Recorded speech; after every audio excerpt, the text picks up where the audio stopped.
Muy buenas tardes, bienvenidos a una nueva emisión de nuestro programa Prevención TV, 10ª temporada en el aire. Hoy vamos a abordar un tema que no es nuevo, un tema que la mayoría de ustedes conocen desde hace mucho tiempo, y que es el tema del dolor. No cualquier dolor, sino que vamos a hablar de lo que nosotros conocemos como dolor precordial, es decir, el dolor en el pecho. Luego de un breve corte, estamos con Javier abordando el tema.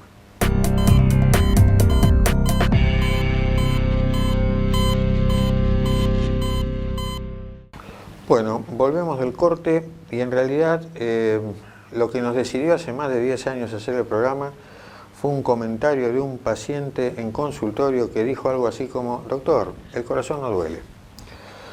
Bueno, había que explicarle a ese muchacho en ese momento lo que era un infarto agudo de miocardio, lo que podía ser una aorta rota aunque no fuera estrictamente el corazón. Y lo que contesto habitualmente en el consultorio: pregúntele al que tuvo un infarto si no le duele el pecho. Porque uno, digamos, se ve en la obligación de volver a hablar del tema porque lamentablemente uno lo sigue escuchando. Sigue la creencia sí, esa. Me duele el pecho, doctor, pero usted vio, el corazón no duele. ¿Quién te dijo eso, no? Porque la primera pregunta. Es cierto que aparte del corazón allí puede doler otro montón de cosas. Hay un tubo que nos lleva directamente hacia el estómago, que se llama esófago. Tanto el esófago como el estómago pueden transmitir dolor al pecho. Podemos tener allí contracturas musculares. No hay que olvidar que los músculos pectorales se insertan detrás en la columna, pero vienen hacia adelante hasta detrás de la zona de las mamas.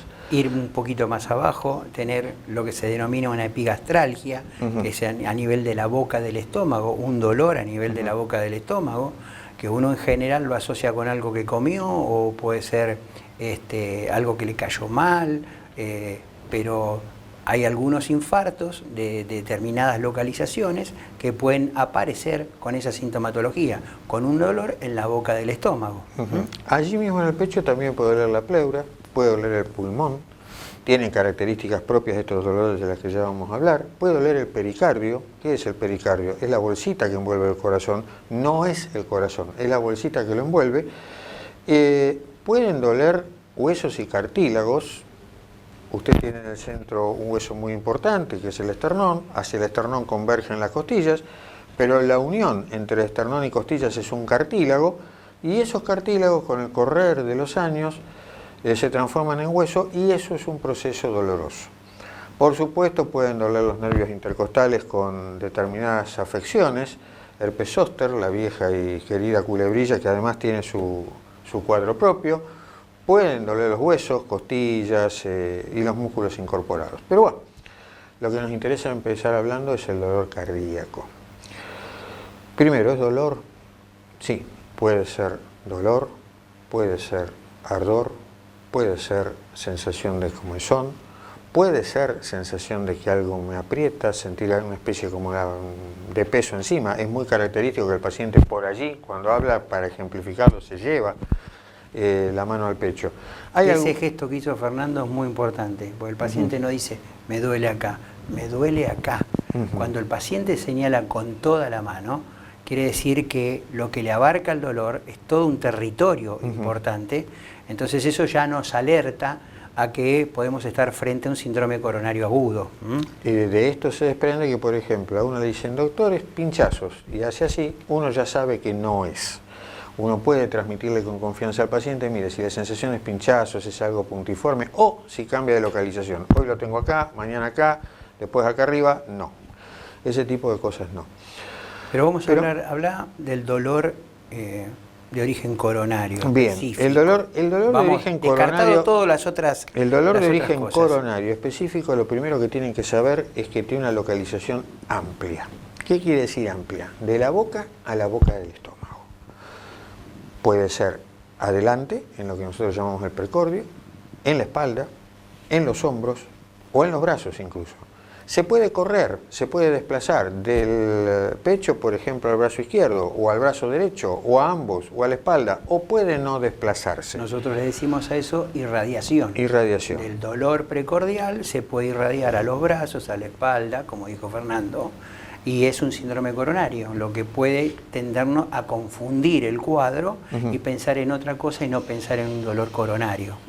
Tengo algún paciente que se sacó absolutamente todos los dientes que estaban arruinados pensando que el dolor era dental y en realidad el dolor era coronario, y hay algún otro caso muy famoso, Javier lo nombraba al principio, duele en la boca del estómago, llamo a la ambulancia porque cuidado, vienen a domicilio, me dan antiácidos, me protegen el estómago, sigue el dolor, llamo, me hacen un electro, que esto debería ser rutina cuando a uno le duele la boca del estómago, y descubren que tengo un problema. Hay un presentador de televisión famoso, Beto Casella, que vivió eso justamente y terminó en el italiano en Buenos Aires con stent implantados. Historia referida por él en su momento. Entonces, cuidado con eso porque de acuerdo a la localización, recuérdenlo siempre, desde acá hasta acá. No es solamente el pecho, ni tiene por qué pensar uno que si está en el brazo pero no en el pecho no sea coronario. Bueno. Bien, el dolor coronario tiene además, fuera de la localización, otras características. Por ejemplo, en etapa inicial es un dolor, no siendo un infarto, que es otra cosa de lo que vamos a hablar más adelante con Javier, es un dolor que inicialmente se presenta con alguna actividad, por tonta que sea. Por ejemplo, camino a una equidistancia, siento dolor en el pecho, un dolor que me preocupa, un dolor que por las características pudiera ser coronario, me detengo. Ese dolor usualmente se va rápido, sin hacer ninguna otra cosa, más que detener el esfuerzo.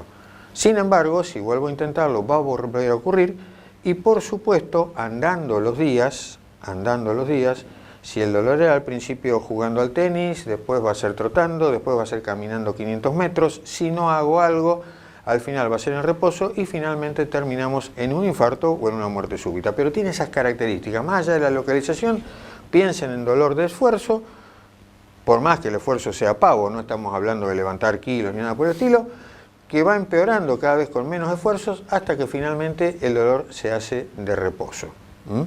Entonces necesitamos sí o sí, en ese sentido, tomar alguna medida. ¿Puede haber dolor en circunstancias extra donde no medie el esfuerzo? Sí, son casos raros, dolores nocturnos, mujeres, angina por espasmo de la arteria coronaria, que tienen características totalmente distintas. Pero básicamente es eso, un dolor con las características que ustedes escucharon, un dolor que además necesita que haya una actividad mediante y que con el reposo se vaya usualmente rápido. Por supuesto, si uno se encuentra frente a una de estas características, urgente la consulta con el médico, porque bueno, el dolor puede ser coronario o no, pero el que lo tiene que juzgar es el facultativo, que dispondrá electrocardiograma, dispondrá los estudios respectivos y si en el caso de ser coronario, dispondrá también las medidas o los estudios tendientes a evitar justamente que uno curse un infarto de miocardio. No hay que olvidar que uno es médico no solo para salvar vidas, sino para salvar calidad de vida. Esto significa, tengo un problema coronario, puedo concurrir al especialista, me harán los estudios y los tratamientos respectivos para que yo pueda, después de un tiempo breve en general, retomar las actividades a las que estaba usualmente acostumbrado. ¿Por qué se produce ese dolor con el esfuerzo? Eso es interesante que lo sepan.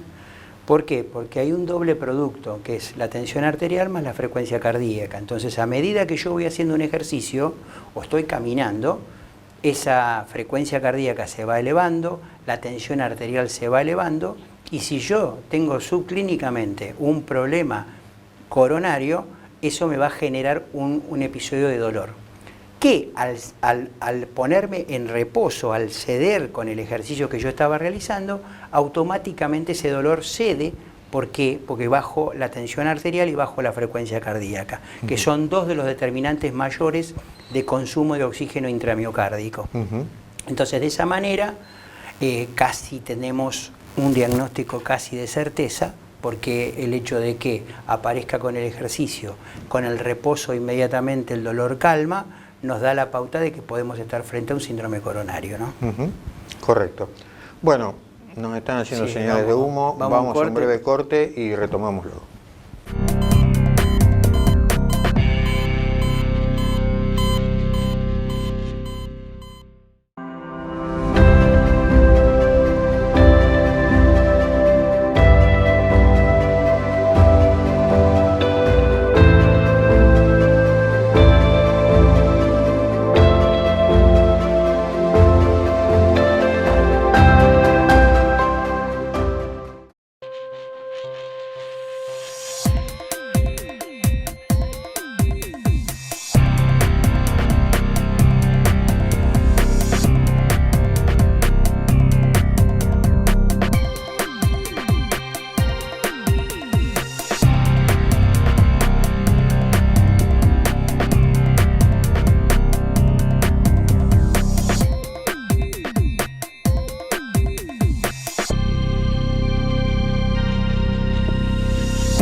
Bueno, volvemos del corte, habíamos quedado hablando de dolor coronario, pero hablamos de una primera etapa del dolor coronario, ese dolor que nosotros conocemos como ANGOR o como angina de pecho, que puede ser estable o inestable, de acuerdo a la evolución que tenga, pero no hablamos del otro, no hablamos de que hay un dolor más importante que es el infarto agudo de miocardio, que tiene diferencias con esto de que hablamos. Puede que la localización sea exactamente la misma, puede que se corra de la misma manera, pero la primera gran diferencia es el tiempo. No va a calmar con el reposo, de ninguna manera, puede aparecer sin que estemos haciendo ninguna actividad física en particular, y en general dura bastante más de 5 o 10 minutos, dura 20, media hora o varias horas dependiendo de nuestra actitud frente al problema, básicamente. Se acompaña de otra serie de cosas, se acompaña a veces de sensación de muerte, se acompaña de falta de aire, se acompaña de náuseas y vómitos profusos, se acompaña de sudoración fría. Situación muy, muy desagradable de vivir. Pero bueno, les dije hace un ratito que podía durar de 20 minutos, media hora a varias horas, dependiendo de nuestra actitud frente al problema. Nosotros los médicos, dependiendo de en qué momento aparezca el paciente, enfrentamos algo que se llama ventana terapéutica. Javi, ¿qué es eso? La ventana terapéutica es el tiempo que nosotros tenemos desde el momento en que apareció ese dolor importante del paciente, que sería el minuto 0, tenemos exactamente más o menos 6 horas para tratar de solucionar ese problema.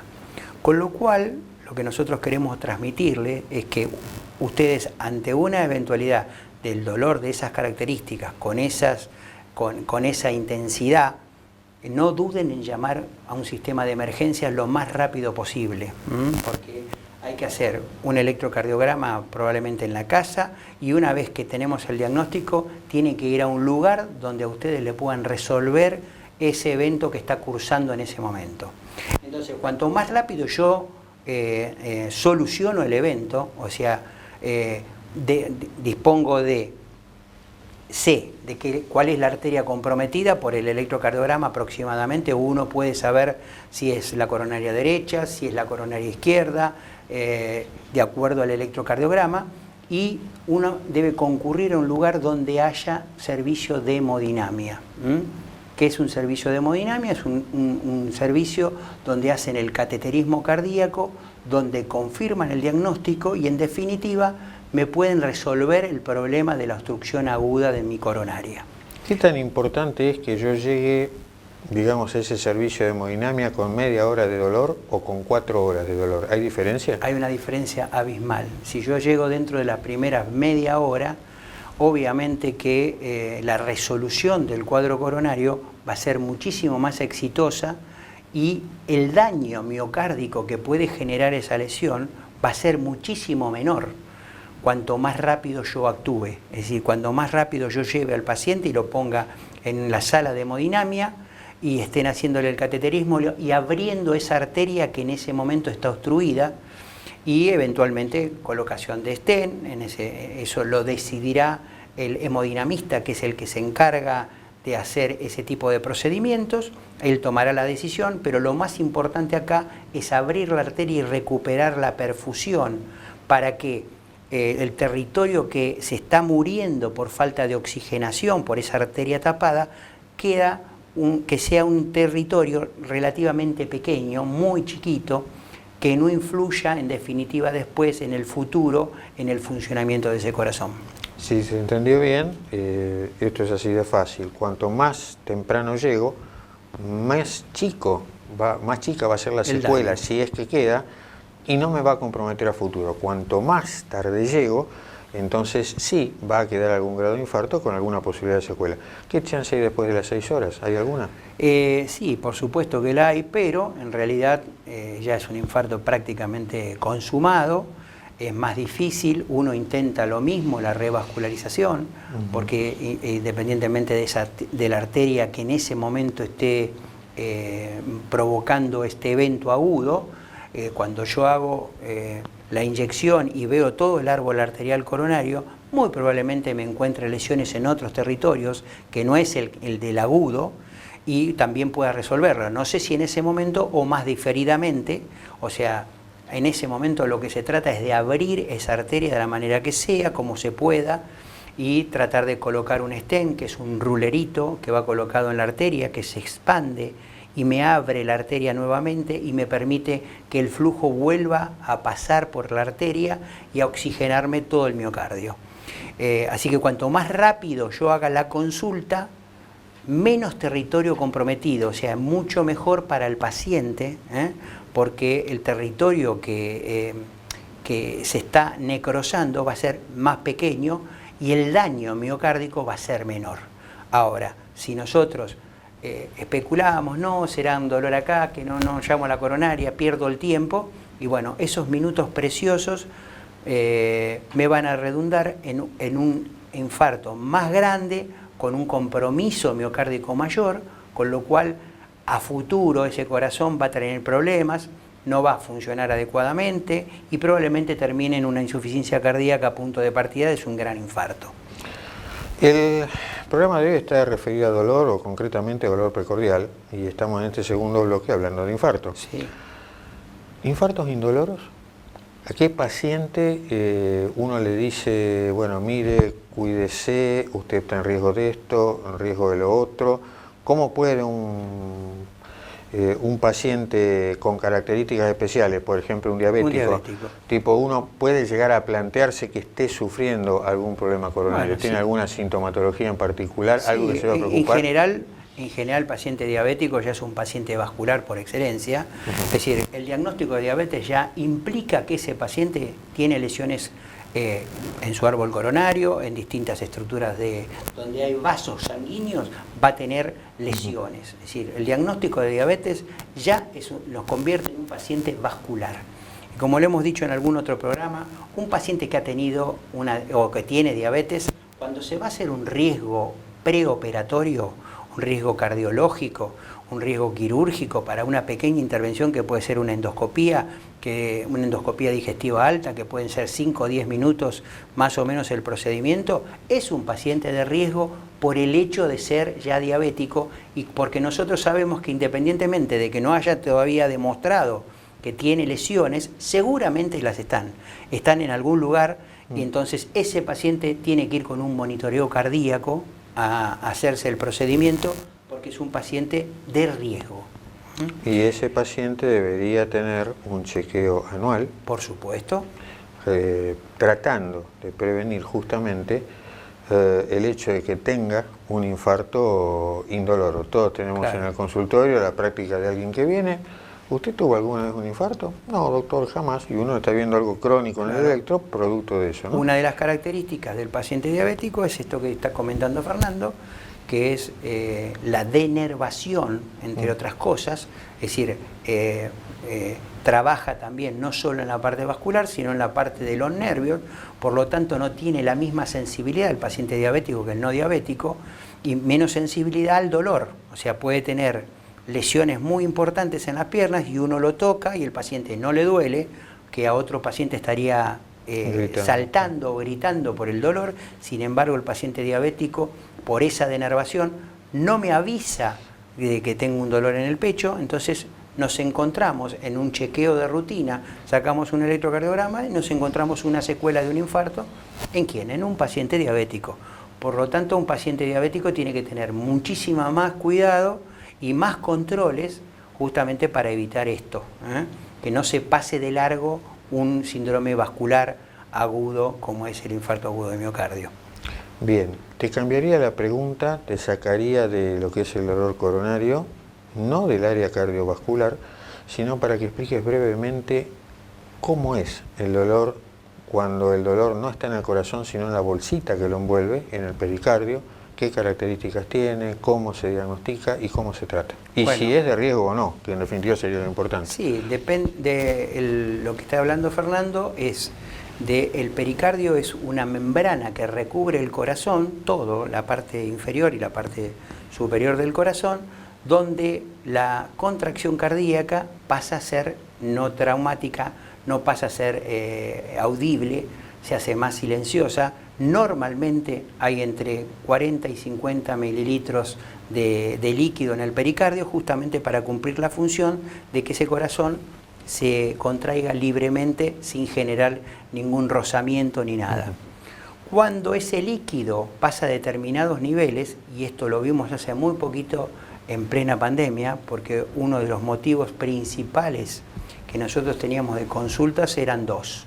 Uno eran la gran cantidad de arritmias que tenían los pacientes y el otro eran, entre otras cosas, los derrames pericárdicos. Es decir, se producía un incremento muy importante del líquido y ese líquido me envuelve al corazón y no me deja que se contraiga adecuadamente. Me va generando un trastorno en la contractilidad del corazón que, si de no mediar un tratamiento efectivo, que en muchos casos requiere de una punción pericárdica para poder extraer ese líquido y darle al corazón la libertad de contraerse de mejor forma, no lo podemos solucionar. Así que la entidad de pericarditis es un dolor de características parecidas a las de un infarto, pero bueno, cuando uno hace el ecocardiograma se da cuenta que el diagnóstico diferencial pasaba por un síndrome pericárdico. En general, además, está sea COVID o no, está el contacto viral previo, como Javier dio el ejemplo de la pandemia, pero ya lo conocíamos los cardiólogos de antes. La evolución es el día y la noche, porque le van a indicar reposo de aspirina y listo, y el cuadro se va a resolver, no siendo la etapa del derrame, que es otra historia. Hay que hacer una punción evacuadora. Pero, entonces, características diferentes, partiendo de dos cuadros que pueden dar dolores similares, aunque no sean exactamente lo mismo. Bueno, partimos de dolor de pecho, en general, características de distintas estructuras que nosotros tenemos y que pueden generar, y terminamos en el evento mayor, que es el dolor de origen coronario y que puede conducirnos a un infarto de miocardio. Vamos a un breve corte y cerramos el programa.